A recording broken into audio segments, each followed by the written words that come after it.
इन दिनों बात चल रही है राष्ट्रपति की, राष्ट्रपति को ज्ञापन देने की, राष्ट्रपति शासन लागू करने की और राष्ट्रपति के इर्द गिर्द इस देश में रोजमर्रा क्या क्या होता है, इस बात को लेकर आज चर्चा करेंगे।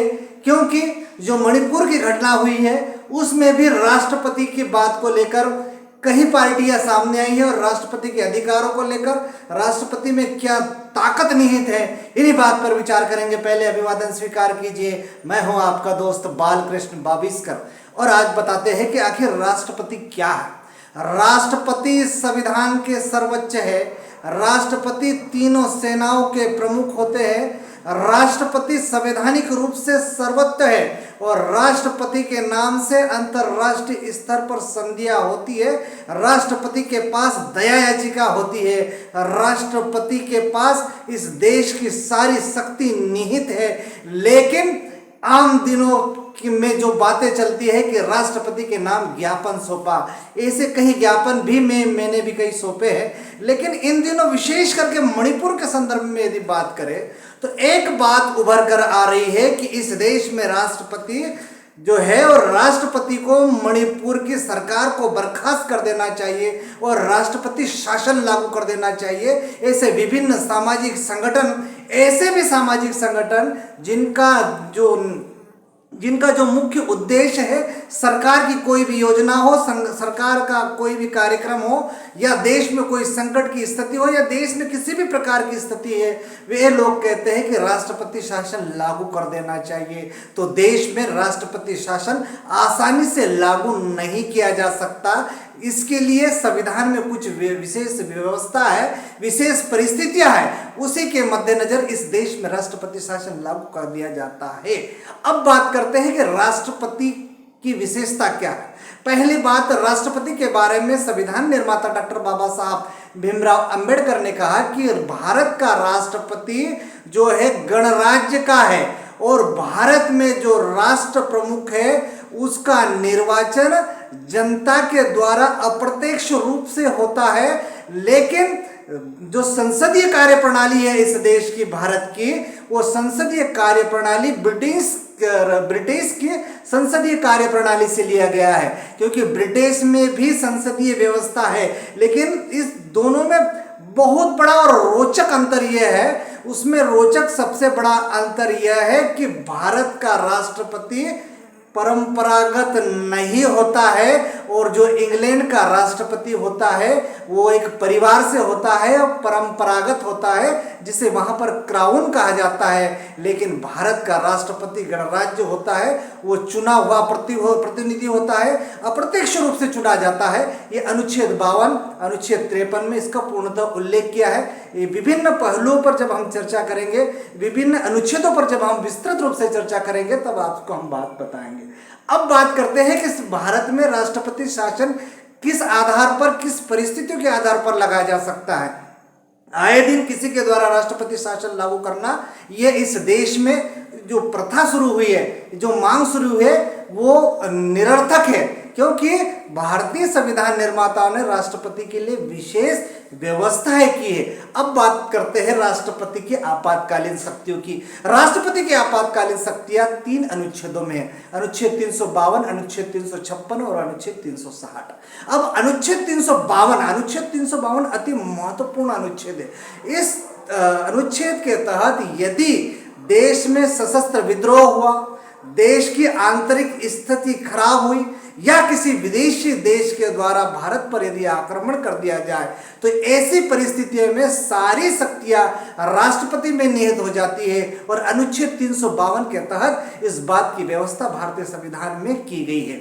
अब दूसरी परिच्छेद अनुच्छेद 356। अनुच्छेद 356 कहता है कि यदि देश की आंतरिक स्थिति खराब हो जाए और जो विधायिका की जो चुनी हुई सरकार है, विधानसभा में जो मुख्यमंत्री द्वारा चुनी हुई मुख्यमंत्री की सरकार है और उसके संवैधानिक प्रमुख तो राज्यपाल होते हैं, लेकिन राज्यपाल जो होता है वो राष्ट्रपति का प्रतिनिधि होता है। यानी कि अप्रत्यक्ष रूप से राष्ट्रपति के द्वारा किसी राज्य में यदि शासन किया जाता है तो वो राज्यपाल के माध्यम से किया जाता है।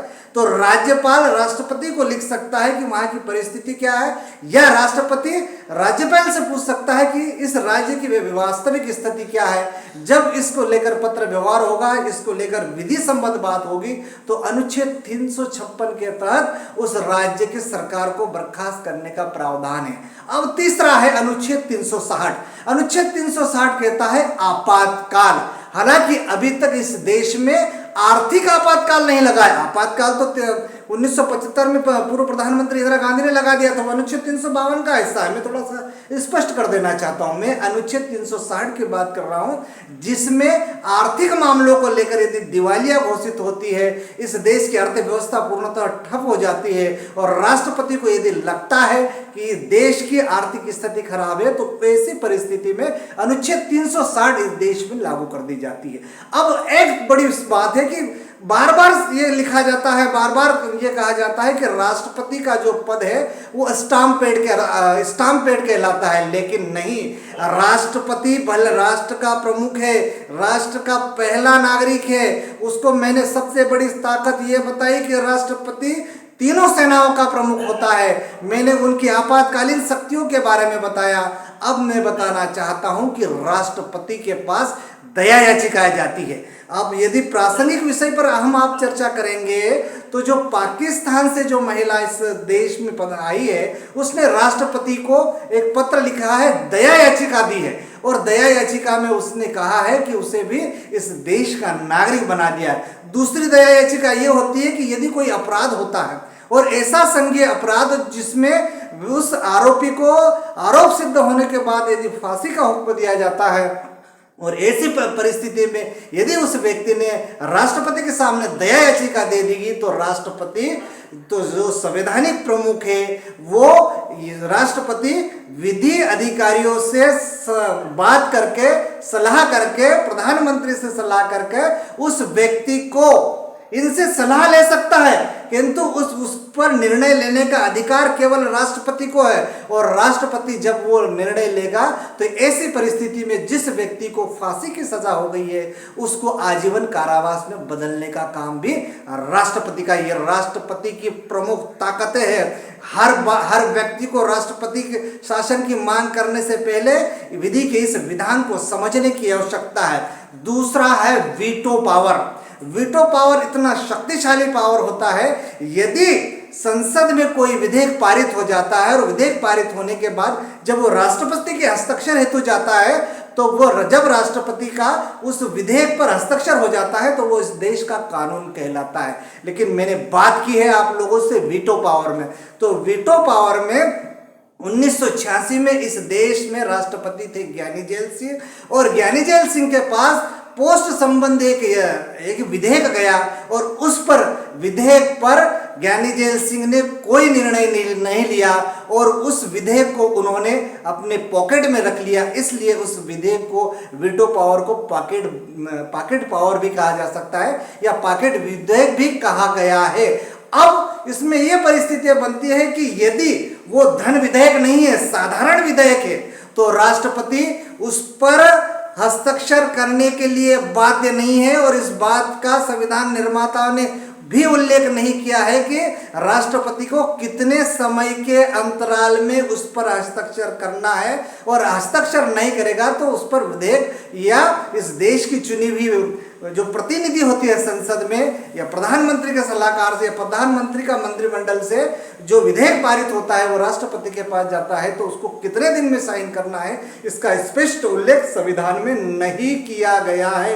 इसलिए यदि साधारण विधेयक हो, तो यदि धन विधेयक है, यदि दूसरी बार वो पुनर्विचार के लिए भेज देता है, तो राष्ट्रपति का हस्ताक्षर करने के लिए बाध्य है। लेकिन साधारण विधेयक यदि होता है, तो उस पर राष्ट्रपति हस्ताक्षर नहीं कर सकता, नहीं करेगा, और इसे ही वीटो पावर कहते हैं। इसे ही ज्ञानी जैल सिंह जी ने उपयोग किया।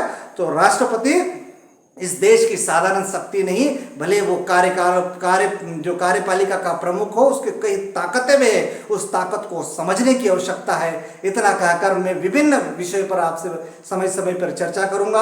अब मैं आपसे एक छोटी सी नई पहल शुरू कर रहा हूं। मैं आपसे कुछ अनुच्छेद पूछूंगा, उस अनुच्छेद का जवाब आप मुझे मेरे कमेंट्स बॉक्स में दीजिए। पहला सवाल में मेरा यह है कि राष्ट्रपति को किस अनुच्छेद के तहत निर्वाचित किया जाता है, राष्ट्रपति की संख्या जो शक्ति है वो किस अनुच्छेद में है, और आपातकाल में कौन कौन से आपातकाल लगा है, कौन कौन सी धारा है, इसका मुझे आप कमेंट्स बॉक्स में जानकारी दीजिए और मेरे साथ बात कीजिए, चर्चा कीजिए। इससे पहले चैनल को सब्सक्राइब कीजिए, लाइक कीजिए और बेल आइकन दबाना ना भूलें। नमस्कार।